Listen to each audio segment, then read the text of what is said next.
Hello again. So in this video I'm going to do something a little bit different.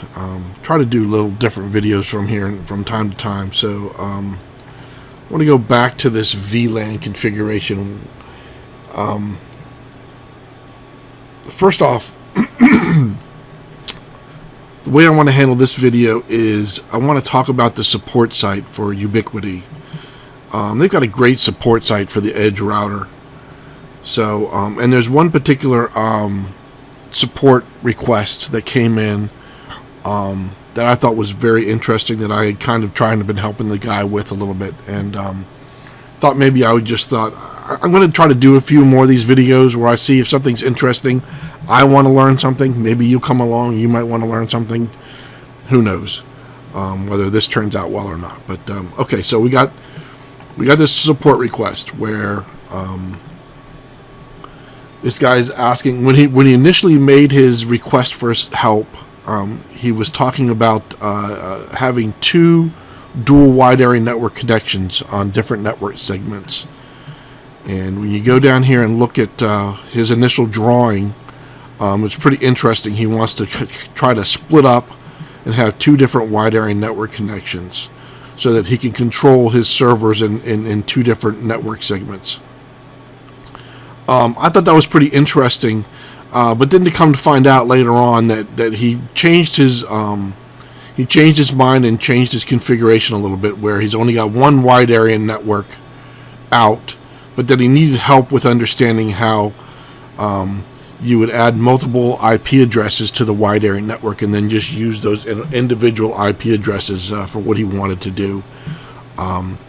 So basically that entails like a destination NAT and a source NAT. I've only done a destination NAT. I haven't done a source NAT yet. I'm going to try to do one here to see if I can get this to work. He's also been working with VLANs to try to get his VLANs to work correctly.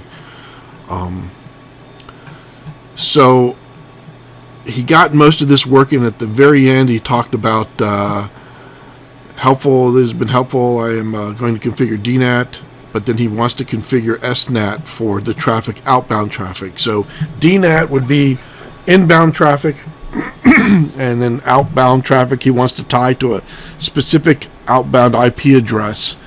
I believe he would use SNAT, but we're going to go ahead and try that and see how that works right now. So this is my setup.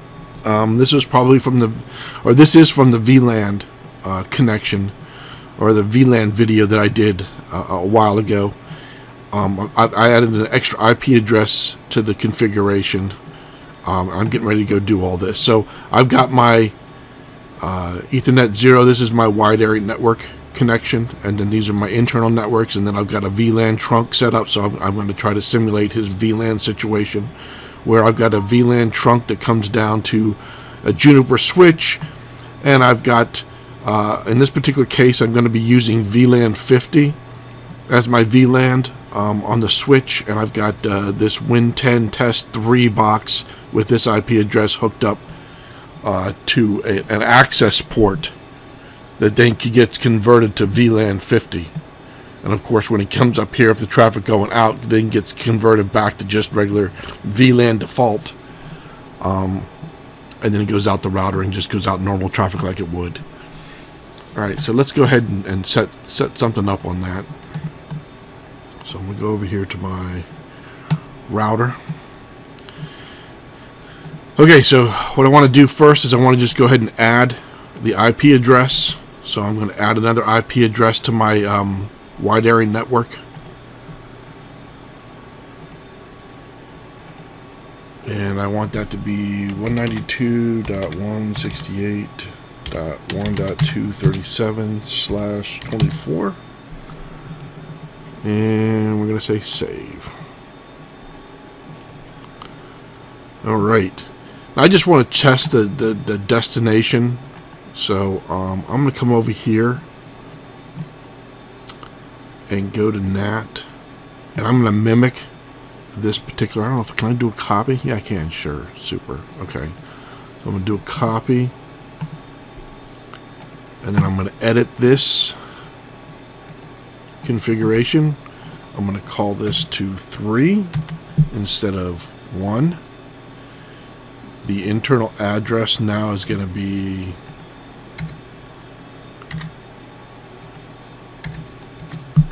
5. And then the destination address, which is the outside address, again was 237 that we just set up. And I'm going to hit save. And we'll close that up. Oh, I did something wrong, because that's not right. So go back to configure.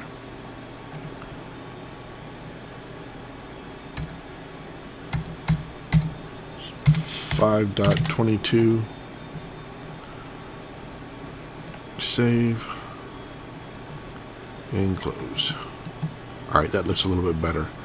So we're gonna basically what we're doing is we're going to, at the very edge of Ethernet 0, we're going to accept RDP traffic on 192.168.1.237, and we're going to translate that IP address to 10.10.5.22.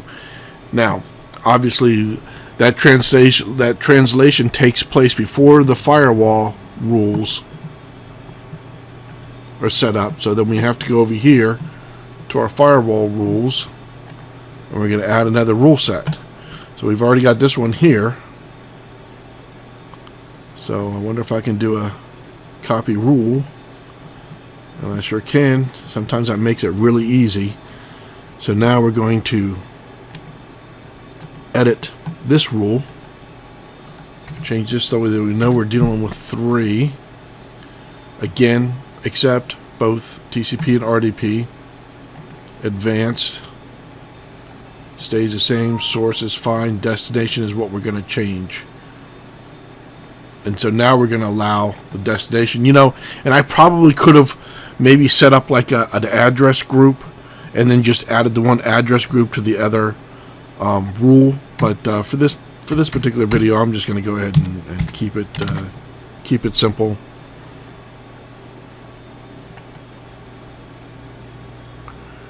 All right, so we're going to close that.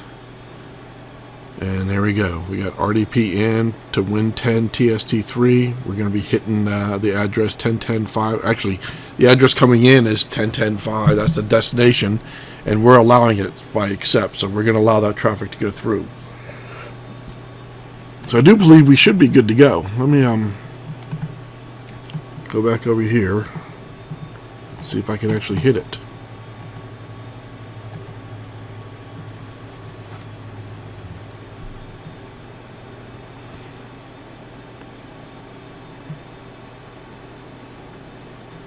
Super.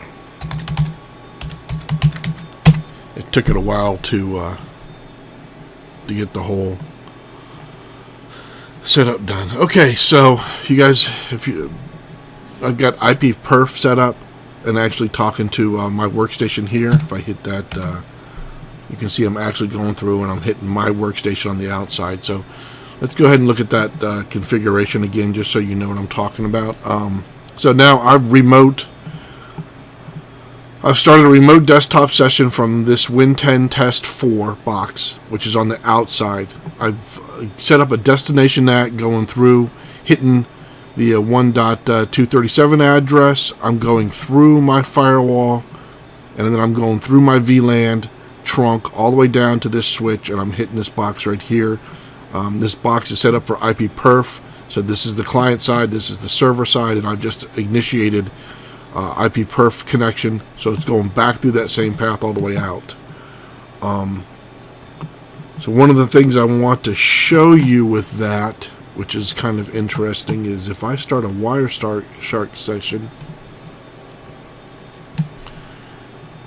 Okay, so now again I'm on this box right here, so this is where my Wireshark is running on Win10 Test 4. And I'm going to go up here and hit capture. And then I'm going to go back over to here. And I'm going to hit this again.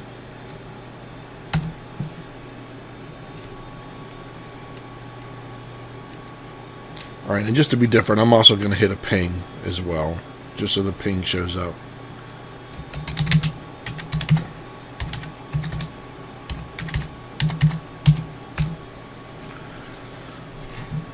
All right, so I should be able to just make sure this capture goes all the way through, that it captures everything we want.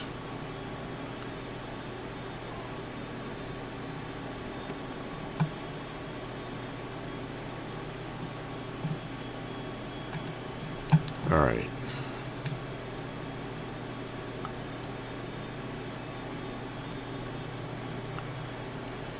You know something?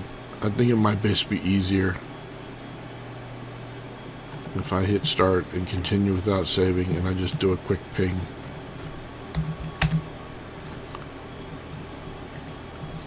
There we go. There's my ping request. Easy to see now. All right, so what I want to show you is here's a ping request, ICMP, and the address that it's coming from is 1.118, right? So that's the whole gist of a Source NAT, right? Is the internal box on the inside is sending out, and in this particular case, it's going out the default address of 1.118 and hitting my box here. And we don't want that. We want this particular box to use one of these other IP addresses. In this case, I want it to use 1.237. Okay? So let's go back over here to Chrome. And I'm going to go to the support website. And I just want to take a look at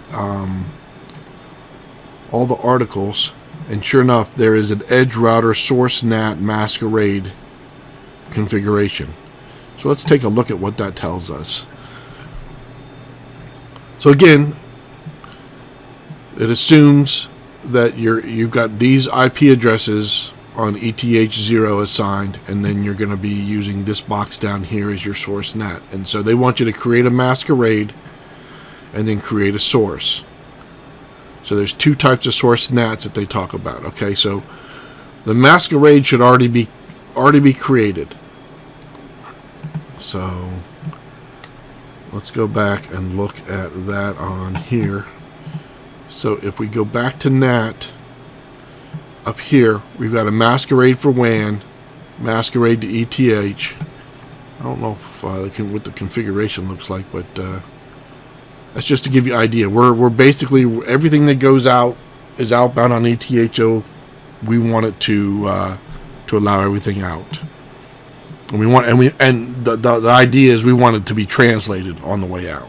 But in this case, we want it to be translated to the 1.237 IP address for this one particular box.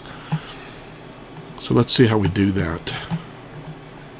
And again, I've never done this, so I don't know if this is going to work or not, but usually these instructions that Ubiquiti gives out are actually pretty good. So we're going to do Source NAT for this internal IP address, outbound, specify address or port is going to be address or port. I guess we would just say everything. And then the translation address would be the external one. You can do all protocols, and then the source would be the internal. So let's see how exactly that works. Again, I know it's kind of hard to see these IP addresses and then go up here and reference these IP addresses up here. Just know that this is the internal, this is the external. I'm going to change those on my own setup.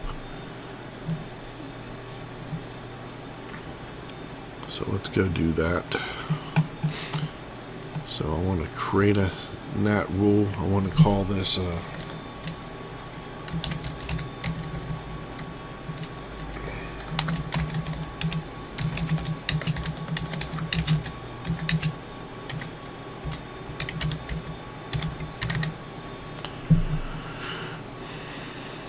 outbound is going to be ETH01. I do believe that we want to do masquerade, but let me just double check that. Let's see what that said. Maybe the other masquerade covers it all. So we want to do outbound interface translation IP address. So maybe I don't need to do that. Well, I guess I had to either put that or a port, right? So I want to use masquerade. So I'm going to do all protocols.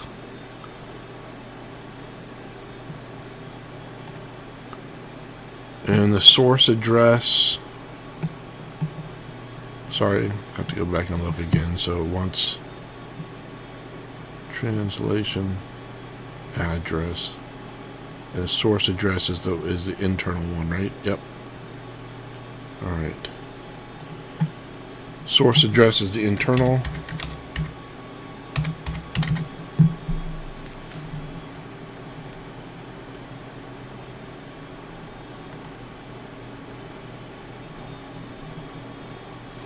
It's interesting how they use their terminology, yet this is not really what I was expecting.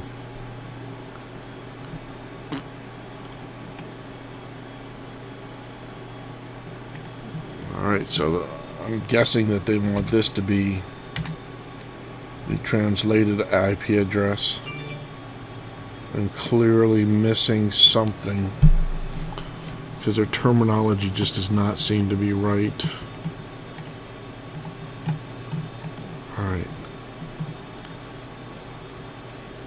Yeah, firewall NAT, add source NAT rule.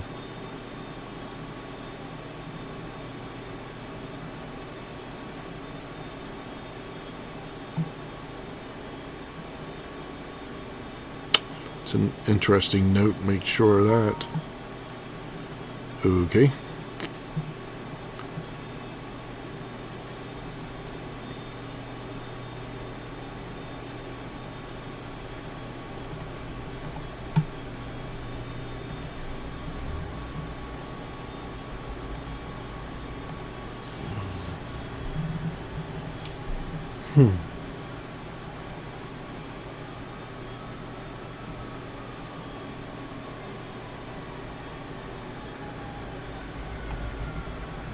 Well, I guess we're just going to try it, right?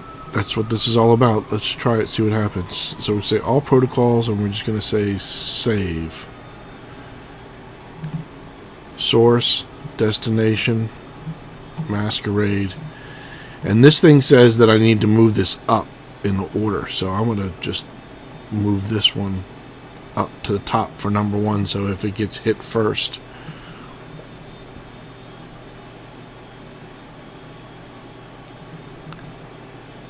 See, that's where the translation is. That's where I screwed up. All right.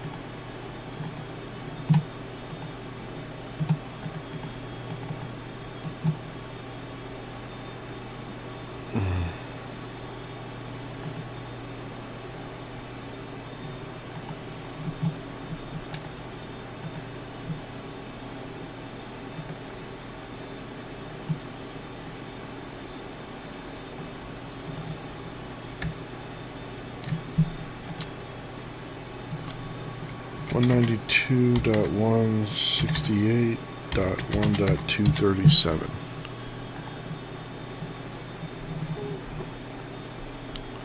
Alright, so we want our source to be this, we want our translation to be that, we don't have any destination is fine, and it should be in the right spot. So that should be better. Source address, translated address. That's what's interesting about trying to do it this way, is you just kind of figure it out on the fly, because that definitely did not look right the other way.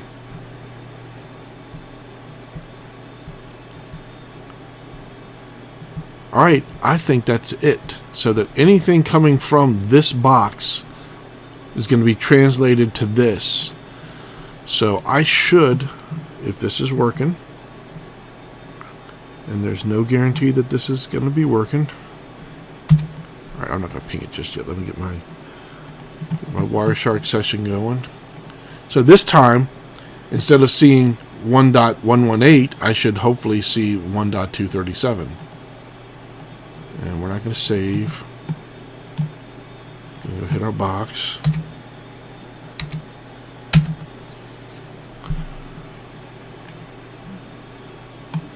And stop. And there we go. Awesome. That's what I wanted to see. Alright, so now I've basically said that any traffic that's going outbound on SNAT is now going to use this IP address for that particular, from that particular IP address. Right? Because if I go back, I should have another. I'm not gonna do it. I'm not gonna waste time on this video. But I have another box that's set up over there. So what I've got is I've got this box, this particular IP address, going outbound via my VLANs using this IP address. So the router is now translating all traffic outbound for this IP, from this IP address to use 1.237. So anything from 10.10.5.22 is using 1.237 on outbound side. So that should be correct. If the destination NAT probably would have probably used that IP address, you know, because it's incoming. The traffic would be incoming. So then when this guy responds, it's probably going to use that IP address on the way out, but I'm not sure. That's interesting. I'm kind of curious about that. Let's see. Because I am remoted in.